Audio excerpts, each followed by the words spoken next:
ESPN's Peter Schrager thinks the Pittsburgh Steelers will be Super Bowl contenders in 2025, and I tend to agree with his reasoning. We'll break down what Schrager had to say on the Pat McAfee show at the top of today's show. Then he also gave the latest update on TJ Watt and his contract negotiations. We also got an update from Adam Schefter today as well. We'll go over those. Then we'll get into the DeShawn Elliott extension. I put out an at-home video yesterday, but we got a little bit more color on my thoughts and feelings surrounding the DeShawn Elliott extension. And then there's a narrative going around right now that Mike Tomlin is on a quote-unquote year-to-year situation with the Pittsburgh Steelers. I'm going to let you guys know what I think about that at the end of today's show, so make sure you guys stick around to the end. But before we get into the content today, make sure you guys click that subscribe button, because yesterday on the Ravens Rundown, they had their all-time channel record in added subscribers on a singular video with 89 new subscribers. So congratulations to them. But Trader Joey, the host of the Ravens Rundown, thinks that we can't match that number. So I accepted his challenge today of a sub battle.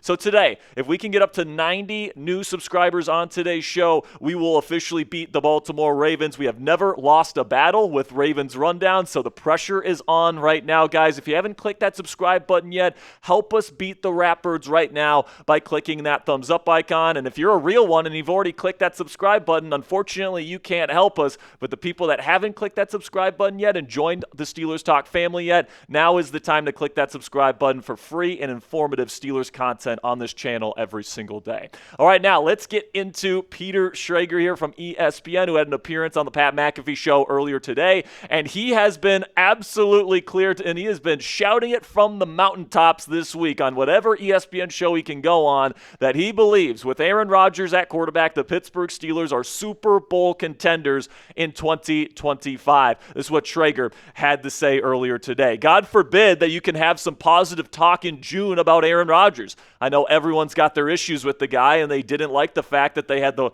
talk about him in April and in March and in May before he was with the team. But guess what? He didn't miss that much. He really didn't. It's okay to be positive about Rodgers and realize that this is a different situation than it was in New York. He's got a one-year deal with a bunch of motivated veterans around him. To me, this is the best situation that Pittsburgh's been in years, and these guys are going to galvanize and they will rally around Aaron Rodgers. So to say that they've got Super Bowl expectations, and I had people rolling their eyes on set with me when I said it, they didn't go pay DK Metcalf $30 million per season to not have Super Bowl expectations. They didn't go and sign Aaron Rodgers at 41 years old and sit on their hands all summer to do this, not to have Super Bowl expectations. This is the Pittsburgh Steelers, and they think that these moves make them better than last year. Everyone's like, well, the Steelers really wanted Fields. If they really wanted Fields, they would have paid Fields big money. They didn't really want Fields. If they really wanted Fields, you give him $40 million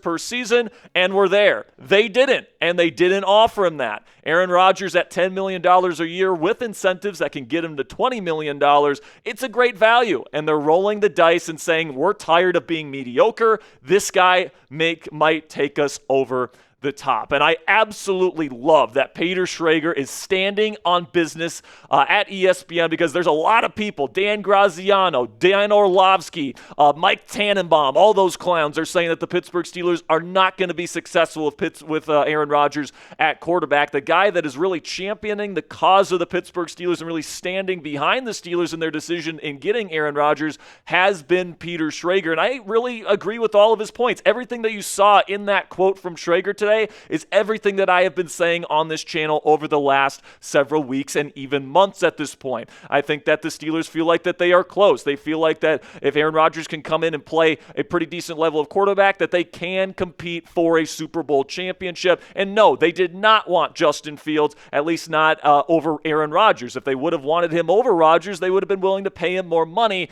but they weren't willing to do that, which is why Rodgers is here as this team's QB1, because this is a win-now situation in Pittsburgh.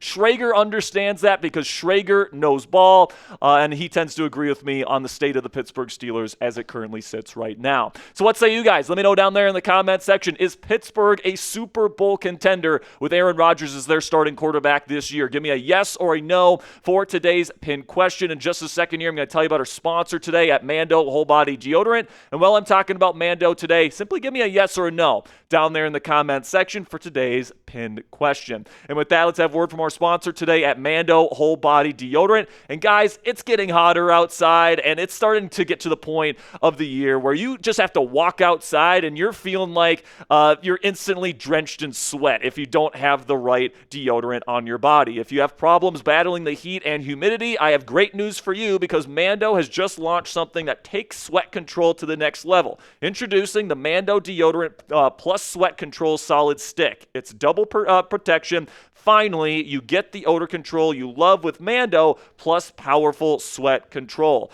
Don't wait. Grab yours now at shopmando.com and experience the double protection of Mando Deodorant plus sweat control. This isn't your typical deodorant, guys. It has clinical strength, which makes it 2 times better at controlling sweat than your standard deodorant brand, and it doesn't just mask odor. It prevents it. 100% of study participants experience all-day odor protection. And unlike other deodorants loaded with chemicals, Mando uses only premium ingredients like gentle mandelic acid to keep you fresh and dry all day long. Guys, I use Mando's products in their deodorant every single day. I also have their body wash, a big bottle of it at my apartment here, and I absolutely love their products, guys. Personally, I love the bourbon leather scent. I think it's very masculine, it's very fresh, and it keeps me smelling fresh for up to 72 hours. And their new product here that we've been talking about here, the Sweat Control Stick, is absolutely fantastic. So if you're somebody that deals with some sweat issues here once the weather gets hotter, this is the perfect product for you. And Mando's starter pack is perfect for new customers because it comes with a solid stick of deodorant,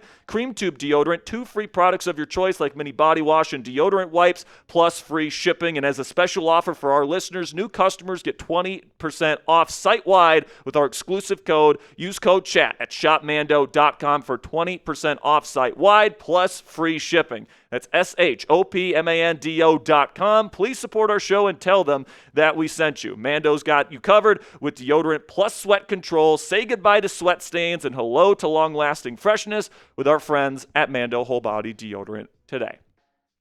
So now we got the latest updates surrounding superstar edge rusher TJ Watt and his contract negotiations with the Pittsburgh Steelers. Peter Schrager, during his appearance on the Pat McAfee Show, had more to say on the Steelers here, this time about Watt. Schrager says, I feel like both sides are really motivated to get something done here. They don't want to go into training camp and have this drag on.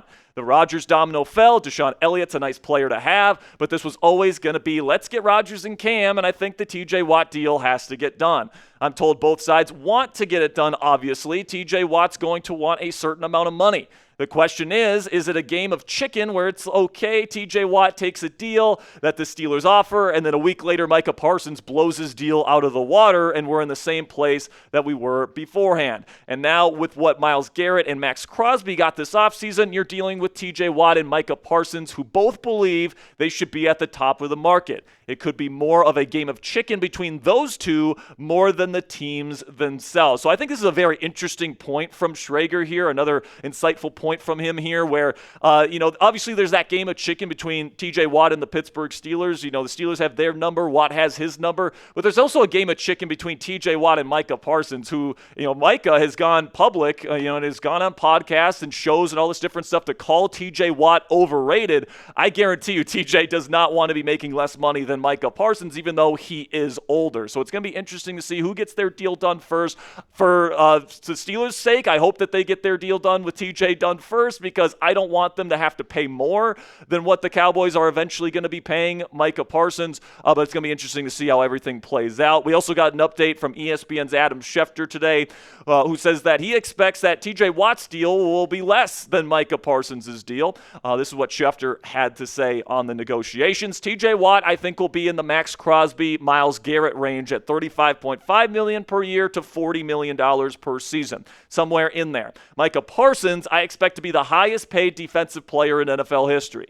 That's the deal that I expect to trump the other deal. So Schefter is saying that he's not expecting Watt, who is approaching 30 years old now, to usurp Myles Garrett's number at $40 million per season. And I really hope Schefty is right on this one, where TJ is willing to take a deal that's less than $40 million per season. But unfortunately, I do think that Schrager is correct on this one, where TJ is asking for at least $40 million per season. It might be even more than that, and he might be asking to be the highest paid non-quarterback in NFL history, given given the production that he has had for the Pittsburgh Steelers in years past. And then also he has the leverage because he knows how much the Steelers need him this season. But in the end here, guys, I'm still not worried about the TJ Watt situation. Like Schrager alluded to, both sides want to get a deal done. When that's the case, usually a deal gets done between player and team. And I do think that eventually the Steelers know that they need him to win this year, and they will eventually cave to Watt's demands, and they will pay him the number that he is currently asking for.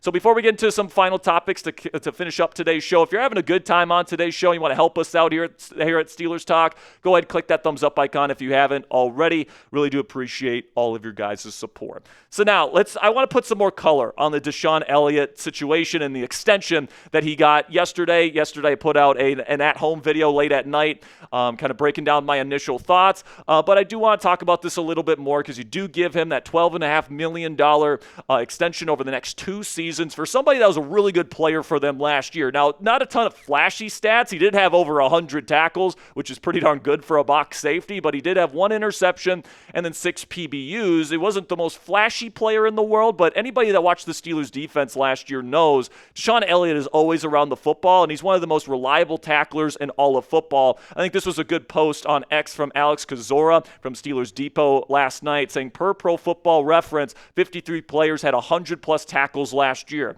DeShon Elliott's missed tackle rate was just 2.7%, the best/lowest of those 53 players. So for the people in the league that are putting up big tackle numbers, DeShon Elliott out of that group was the most reliable tackler in the National Football League. And then you take a look at his career, he's bounced around in different spots, but every time that he is registered for a ranking in a PFF grade in a season, he has been within the top 45 and the top half of safeties for that season. You take a look at the numbers here, pretty consistent. Last year was his best year of his career, 71.1, which ranked 27th out of 98 safeties in the National Football League. And in my opinion, he's a perfect scheme fit here in Pittsburgh, and he's super sound. And, if you're looking for somebody that's an affordable option to put on the other side of Micah Fitzpatrick and the star power that he brings to the table, absolutely. I think DeShon Elliott in this move is a fantastic move by GM Omar Khan and the Pittsburgh Steelers. So it's red pen time. Let me know down there in the comments section. Grade the DeShon Elliott extension